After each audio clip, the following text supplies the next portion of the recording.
गणेशाय नमः। धर्मराज युधिष्ठिर बोले कि हे भगवान, आपको कोटि कोटि बार प्रणाम है। आपसे निवेदन करता हूँ कि आप कृपा करके चैत्र माह के शुक्ल पक्ष की एकादशी का वर्णन कीजिए। श्री कृष्ण भगवान बोले, हे राजन, आप एक पुरानी कथा सुनिए जिसको राजा दिलीप से वशिष्ठ जी ने कहा था।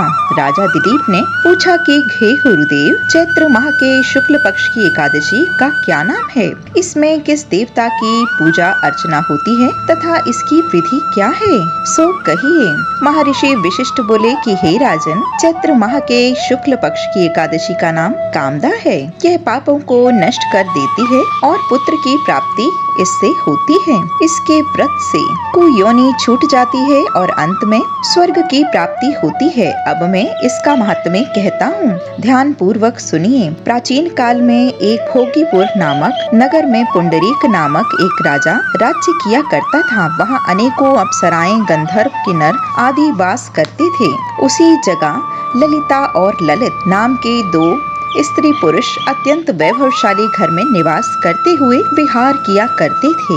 एक समय राजा पुंडरीक गंधर्वों सहित एक सभा में क्रीड़ा कर रहे थे।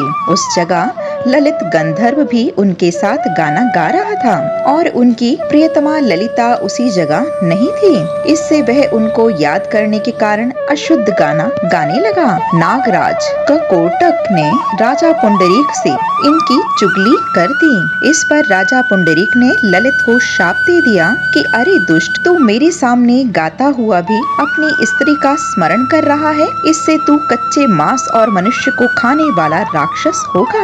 राजा पुंडरीक के श्राप से वह ललित गंधर्व उसी समय एक विकराल राक्षस हो गया। उसका 8 योजन का शरीर हो गया। राक्षस हो जाने पर उसको महान दुख मिलने लगा और अपने कर्म का फल भोगने लगा। जब ललिता को अपने प्रियतम ललित का ऐसा हाल मालूम हुआ तो वह बहुत दुखी हुई। वह सदैव अपने पति के उद्धार के लिए सोचने लगी कि मैं कहाँ जाऊँ और क्या करूँ। एक दिन वह घूमते घूमते विंध्याचल पर्वत पर चली गई।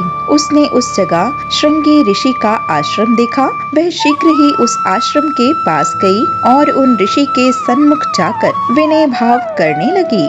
उसे देखकर श्रृंगी ऋषि बोले, हे सुभगे, तुम कौन हो और यहाँ किस लिए आई हो?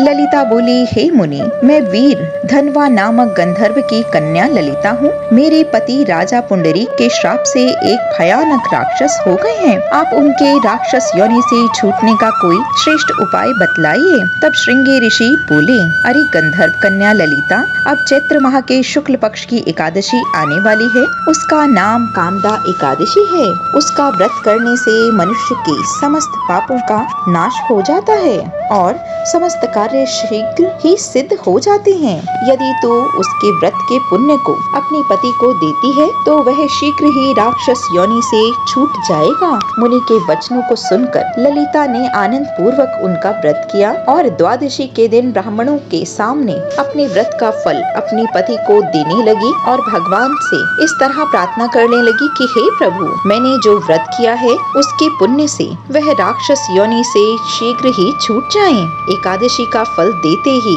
उसका पति राक्षस योनि से छूट गया और अपने पुराने स्वरूप को प्राप्त हुआ। वह पहले की भांति ललिता के साथ विहार करने लगा। कामदा एकादशी के प्रभाव से ये पहले की भांति अब अधिक सुंदर हो गए और पुष्पक विमान पर बैठकर स्वर्ग लोक को चले गए। हे राजन, इस व्रत को विधि पूर्वक करने से सब पाप नष्ट हो जाते हैं। इसके व्रत से मनुष्य ब्रह्म हत्या इत्यादि के पाप और राक्षस आदि की योनि से भी छूट जाता है।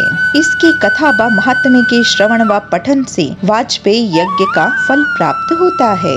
बोलो लक्ष्मी नारायण भगवान की जय। कमेंट बॉक्स में जय श्री लक्ष्मी नारायण लिखना ना भूलें।